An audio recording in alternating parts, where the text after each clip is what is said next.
भारत के एक सुदूर तटीय गांव रत्नेश्वरपुर में एक मछुआरा परिवार रहता था। यह गांव आज भी समुद्र के किनारे स्थित है, लेकिन सदियों पहले यह गांव समुद्र की लहरों और तूफानों से हमेशा जूझता रहता था। एक रात समुद्र में ऐसा तूफान आया जो गांव को पूरी तरह निगलने वाला था। सभी लोग भाग रहे थे। तभी एक अद्भुत चमत्कार हुआ। समुद्र की गहराइयों से एक तेज सुनहरी रोशनी निकली। उसके बीच से एक विशाल मछली प्रकट हुई। उस मछली के ऊपर एक दिव्य देवी विराजमान थीं। उनकी आंखों से तेज निकल रहा था। उनके हाथ में एक त्रिशूल था।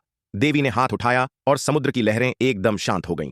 उस रात गांव के प्रधान को स्वप्न आया, मैं जल की देवी हूं मीनाक्षी, मछलियों की रानी। जिस जगह मैंने तुझे बचाया वहां मेरा मंदिर बनाओ। वहां से ना कोई तूफान गुजरेगा, ना कोई अनहोनी होगी।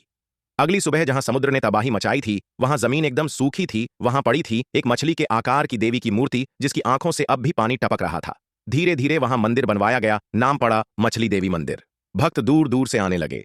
एक दिन एक गरीब औरत आई जिसके पास देवी को चढ़ाने के लिए कुछ नहीं था।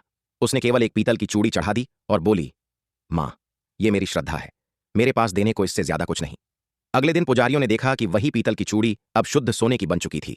उस पर देवी का चिन्ह खुदा हुआ था, एक मछली। इसके बाद से कई बार देखा गया कि भक्त जो भी श्रद्धा से चढ़ाते वह सोने या हीरे में बदल जाता। मंदिर में चढ़ाए गए हार अचानक हीरे से चमकने लगते। राजा रघुवीर सिंह ने एक बार देवी की परीक्षा लेने के लिए लोहे के गहने चढ़ाए। अगली सुबह वे हीरे जड़े हार बन चुके थे। यह देखकर राजा ने मंदिर को 500 तोले सोना दान किया। तभी से इस मंदिर को सोने वाली देवी भी कहा जाने लगा। मंदिर की एक और खास बात है उसका रक्षक नाग। हर रात्रि जब मंदिर बंद होता है तो एक दिव्य नाग मंदिर के चारों ओर पहरा देता है। कई लोगों ने उसे देखा, लेकिन किसी ने छेड़ा नहीं। एक बार एक चोर मंदिर से गहने चुराने घुसा, लेकिन सुबह उसका शव मंदिर के द्वार पर मिला। उसके शरीर पर नाग के काटने के निशान थे। पुजारी कहते हैं ये नाग खुद शेष नाग हैं, जो देवी की सेवा में है। कोई भी बुरी नीयत से आए वो जिंदा नहीं बचता। एक बार एक साधु ने ध्यान लगाकर देखा, नाग की आंखें भी हीरे जैसी चमकती थीं। उसकी जीभ पर देवी का नाम लिखा था।